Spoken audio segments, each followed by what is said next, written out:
When we think of archaeology, we often conjure up images of Indiana Jones, old Pompeii or Egyptian temples filled with gold and jewel-encrusted entombed mummies. Today, archaeology is more than treasure hunting in ancient civilizations. It can teach us a lot by simply studying the rocks beneath our feet.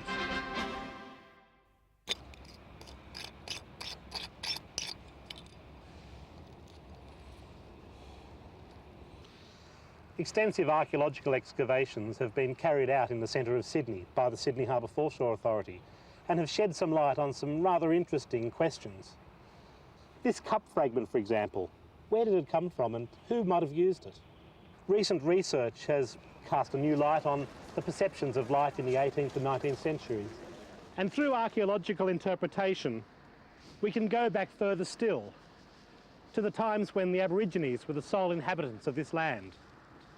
The evidence of occupation by the Cadigal people includes shell remnants from the feasts of seafood on the shoreline of Walsh Bay and below Millers Point, just west of where Sydney Harbour Bridge now stands. Nowadays, these shells have a new use, burned and crushed for use in the mortar of buildings established by colonial settlers. Such material was incorporated into the houses and buildings that once stood on the Cumberland Street site, situated at the top of the historic precinct known as the Rocks, and located only a few hundred metres from the original landing place of the first European settlers. Right here we have the most extensive archaeological remains from the early 19th century settlement, still evident just a stone's throw from the CBD of a major international city. This has been open space since the 1930s, and even earlier, it was home to 1,000 people, pubs, a butcher's, and perhaps even a sly grog shop. Convict butcher and publican George Cribb lived on the site in the 1820s, and thanks to an archaeological excavation in 1994, we've been able to learn a lot about George from the artefacts retrieved from his well located near his house. At one stage, the police believed George was dealing in illegally distilled alcohol, but were unable to find any evidence. Perhaps they should have looked in his well, because amongst the artefacts excavated from the well, we found George's still. Almost 1 million artefacts have been uncovered in archaeological digs around the rocks in the last 20 years or so. Studies of everyday household items tell of the transition made by many early settlers from convict to landowner and merchant. The belief that residents of the Rocks and Millers Point were generally poor have been challenged.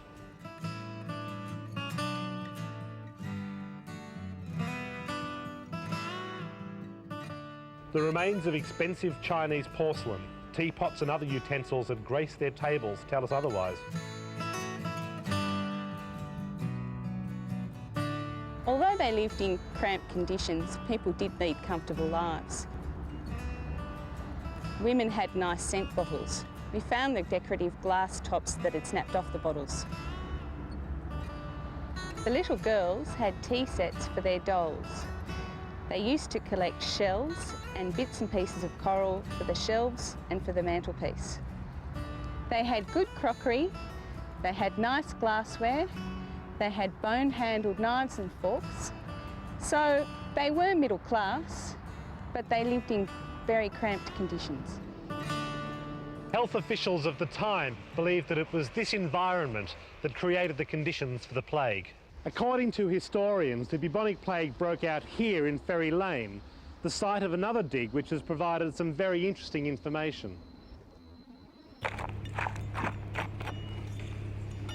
It's surprising what you find here, but it is also surprising what some of these artefacts can tell you about the people that lived here 100 years ago or 150 years ago.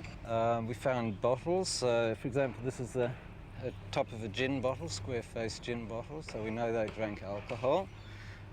We found the bases of wine bottles. For example, in lighting, we're so used to electricity, but in those days they had kerosene lamps or oil lamps, and this is the top from a flue. This bottle here probably had some form of medicine in it. Quite often at the base is the name of a manufacturer. A lot of it was brought in from England, and quite often will give you an address.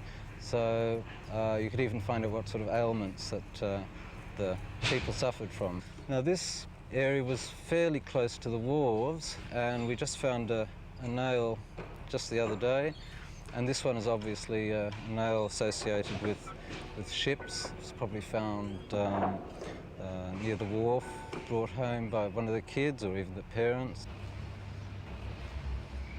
This is a lower jawbone, and we know that rats were very mobile in those days, and the plague broke out just next door to this house. So feasibly it could actually be the rat that escaped from the ship with the bubonic plague fleas on it. After 1900, the New South Wales government announced plans to resume land in the rocks, demolish some of the slums and build new workers' accommodation that would bring the community into the 20th century. The demolition to make way for the Sydney Harbour Bridge changed the face of this part of Sydney forever. As well as establishing the colony of New South Wales as a penal settlement, the British government was also anxious to use it as a military and trading outpost of empire. To this end, a number of forts were established to defend the harbour. A critical fortification was here at Dawes Point, where many exciting finds have been made as a result of recent archaeological work. Like so many, this site here at Dawes Point, beneath the shadow of the Sydney Harbour Bridge, has strong links with the harbour. Before the bridge was built, a ferry plied the gap between Dawes Point and the North Shore. Unfortunately, the cutting of stones such as this often meant that earlier structures were destroyed. For example, the first British observatory in the Southern Hemisphere, established here by Lieutenant William Dawes in 1789, was lost when labourers and stonemasons levelled the site to cut stone for a barracks and additions to a gun battery and fortifications in 1819. The marks of their picks can still be seen today. There's evidence too of a series of underground rooms cut into the bedrock and used to store gunpowder for the massive guns which were set up in 1857 to protect the city. Not from the Spanish or the French, but this time from potential attack from Russia during the Crimean War. In its 142-year history, the guns of the fort were never fired in anger. But the site remains today, a symbol of the young colony looking nervously out to sea for signs of Britain's enemies. Further conservation of archaeological sites, such as here at Foundation Park, will ensure that future generations, as well as the present, will have closer links with the past. And what we're sitting on top of is some of the houses that haven't been dug out yet. This is an important part of the authorities' archaeology and heritage programs, helping people of all ages to see and feel what life was like in days gone by.